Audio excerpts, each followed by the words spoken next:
Gentle people, after all this time, you would have thought Rockstar would have gone through every possible way imaginable to ruin their game, but oh no, they found a new one. And it's actually been something that Rockstar have been doing for close to a decade for GTA Online, because yes, GTA is closing in on a decade old. My god. And it's got to do with the DLCs that GTA Online consistently gets, and overall the DLCs are quite good. Or I should say they have been quite good until recent time. As you see, DripFeed has always been a part of these DLCs, and it's normally just been, hey, we've got 12 new vehicles, but 5 of them are going to be DripFeed over the next 2 months or so. And then there might be one bit of clothing that you can also look forward to.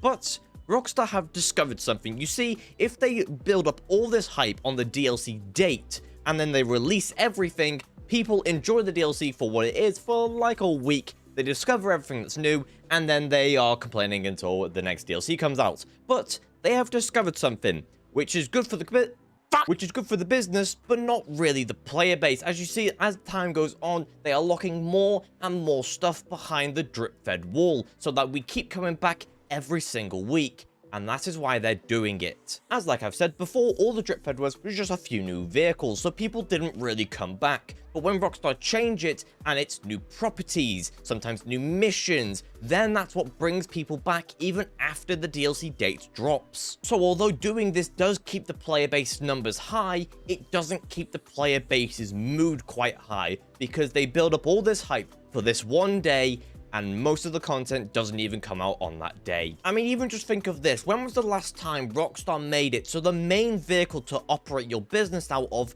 didn't even come out on the DLC day and was part of the drip-fed content? Now, this does kind of make sense, seeing as Rockstar are going towards more actually people playing the game and not just spend money, make money, go offline, and then that's it. That's all they do. They are going towards the route of play more of the game and not just grind Cayo Perico. That's why they've increased the hangar. They've actually potentially done this where you don't buy the property straight away, or the business. It's not really a property, but it's still a little bit weird, especially for Rockstar, when they would normally just look at this as a new business. People would buy shark cards, and then wha-bam, they've made some more money. Now, don't get me wrong, I don't think drip-fed is terrible. It's not an awful idea. It only becomes awful when you're doing what Rockstar Games does, where you're locking majority of the content behind this drip-fed wall. Because now, instead of people enjoying the DLC, discovering everything over a week or so, people discover everything after a day or two of playing the game. And I'm actually going to use my noggin for this and show you the popularity for the search term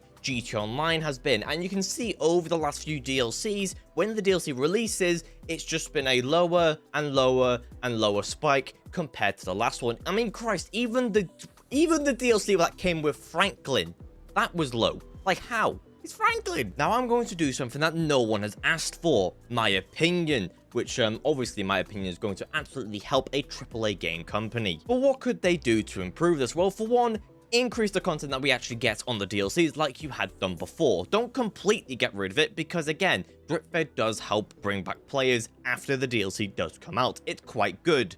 But don't drag it on for 2 or 3 months. Maybe a month's worth of like dedicated content like cars, maybe some collectibles, and maybe a property. But then to keep players coming back, maybe do a few other little events, maybe not even connected to the actual DLC. Just do little events throughout the year, like maybe every quarter, just do some sort of event in the middle of it. Get people talking about it, get people coming back just to experience the new event.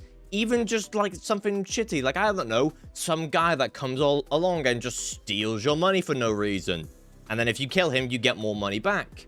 That doesn't make sense, but sure, it gets people talking about the game. So after that slight little dig with no shovel, let me know what you guys think. How should Rockstar improve this? But while you're down there, be sure you are subscribed to the channel, because you will be missing out if you are not. But also, while we're down there, after you've left your comments, because you should absolutely leave a comment, and why don't you go check out this video up in the top right hand corner, because you'll most likely enjoy that. Or if not, maybe check out a video on the end screen. And if you do that, I hope you all have a fan-fucking-tastic rest of your day, and I'll see you guys in the next one.